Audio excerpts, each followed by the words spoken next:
I know this isn't a standard video for the channel, but I did want to talk about this because I think it's an important thing to talk about. Any and all kinds of FEH assets that you would like to get your hands on are now readily available at one specific source, aka a Google Drive, or in this case, a specific Reddit post. All the way as far back as launch is concerned to January 1st, 2024. It's so far ahead of its time that we're not even at that date. It has every single background, character art, maps, movies, music, sound effects, battle effects, accessories, all the UI, all the voices in both languages, and all the weapon sprites, as well as a couple miscellaneous additions, including the font that is used in the game itself. And it may sound like there's a lot there, and truth be told, there is a lot there. It is over 15 gigabytes of resources all compacted into a single Google Drive. And I was personally asked by the person who made this to do a quick overview for anybody that A, may want to have some sort of access to it, or B, may be confused with how it's all set up. So this is what the video is going to entail. For starters, if you are looking to get anything specific from the game files, whether that's the art, the sprites, the music, so on and so forth, there are a multitude of folders that separates each and every single aspect of the collection. That being said, if you are looking to get one specific thing out of the entire drive, you could just go to the entire unzipped format through the Google Drive. That way you could always just aim for specific files, whether that's a specific voice line, a piece of art, whatever the case may be. You don't have to download X amount of gigabytes just to get one specific thing. And that's the most simplistic part of it all. Having to find a specific file may be a bit more tricky, and this is where I do want to do a bit more of an overview. There are at the very least a dozen folders to go through, whether that's accessories, app icons, backgrounds, you name it. And in each folder is a collection of everything you're looking for. You may notice that a lot of the naming conventions are just a bunch of numbers and random letters, but the way it is organized in a lot of these folders is that they are based on the release date. For example, going into the weapon sprites folder and we go all the way down to axe, it is all based on release date. So for example, you have the Iron Axe at AX000, the next one at 001, 002, and so on and so forth. It's all based on when they were added to the game itself. So if you are looking for a specific weapon that isn't labeled under the name of, let's say, Freyrkugel or Hell's Scythe, you'll just have to scroll till you find the relative release date. It should be easy enough on its own because it is organized by release date, and this applies to more or less every single folder that you'll find in the FEH asset collection.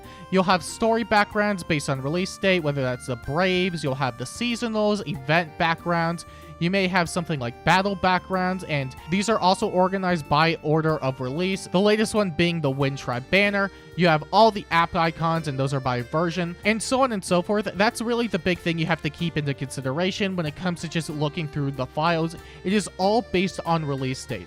Now, you may also find that some files are just a bit more difficult to find, whether that's the icons and items for effects, or a field effect, for example. Sometimes you may find that field effects such as guidance or any sort of weapon animation, you'll find that in something like weapon effects inside the weapon sprites category. A lot of the images are labeled by version release date at the beginning of the image. If you're looking for effects, for example, which may only apply on the battlefield itself, these were a bit more tricky for me to find specifically too, but by denoting something like FLD, which stands for field in this case, you'll be able to sort by pretty much everything that would otherwise show up on the field and find it with relative ease there. You may also notice that there are a lot of SSBP files, and this one I'm not as familiar with, but according to Kaz, it does have to do with how the sprites are put together, which you may not necessarily have to mess with for the most part. You can probably do it if you're doing some sort of custom sprite work, but as far as the program is concerned for that, I don't believe it is in this asset collection, but I figured I'd mention it anyway just in case you were wondering what they would do. And for the most part, it is relatively straightforward. Everything is more or less just denoted by its folder. Some stuff may be a bit tricky to get used to, but all you have to keep in mind is that it's just based on its release date. Some of it may be a bit more tricky than others, maybe something like the accessories, because there are so many types of accessories that fall under each of their own categories that they may be denoted by something like ACC2, ACC4, so on and so forth. But as long as you have a good idea of when something released, it should be a lot easier to navigate through these folders. One other important important thing that I think is worth mentioning about this asset collection is that a lot of the voice lines, sound effects, music, so on and so forth, are all encrypted in a CKB file format, which, believe me, I'm not exactly the most familiar when it comes to a lot of file formats, but the TLDR of it is that it's compressed in a way where it can't really be compatible with a lot of media players. So if you do want to use any sort of sound files or bytes for any sort of project, you will have to convert it. Thankfully, by going into the voices folder, whether that's the English or Japanese variant, you'll find that there are 2 zip folders, one for CKB player and one for CKB to WAV. The latter is used to convert these file formats into WAV files, so that way you can play them with any sort of media player. The CKB player is mainly there just so you could test the audio before converting it, at least just to see what they sound like, if you want specific this, specific that. This is the best way to do it. If you are looking to convert it, you don't have to do one at a time. You could grab any sort of CKB file, drag it onto the executable, and it will not only play it, but then it will immediately convert it into a WAV file, and that file should be in the same destination that you converted it from. So for anybody that was mainly trying to figure out how to get the audio files working, this is how you're going to do it. You can, again, mass convert at once, so if you grab multiple files, drag it onto the converter, it will convert every single file that you dropped on there. You'll have everything ready to go. It's a lot faster than just going one at a time. However, there is one other caveat when it comes to these sound files, and that's the naming conventions of them. The battle sound effects and music aren't really the ones I'm referring to, more so than the actual voice lines. What you'll notice is that most of the names denoted in these folders are all in their Japanese variant. So you have somebody like Alvis, Alphonse, whatever the Japanese name may be for them, they are organized at least by their variant. So for example, if you go to Alphonse, there's a spring variant, so you know at least you're grabbing the spring version. You have the Valentine's version, and this applies across the board for every single version available to that specific unit. But if you do plan to convert these and you are looking for a specific unit,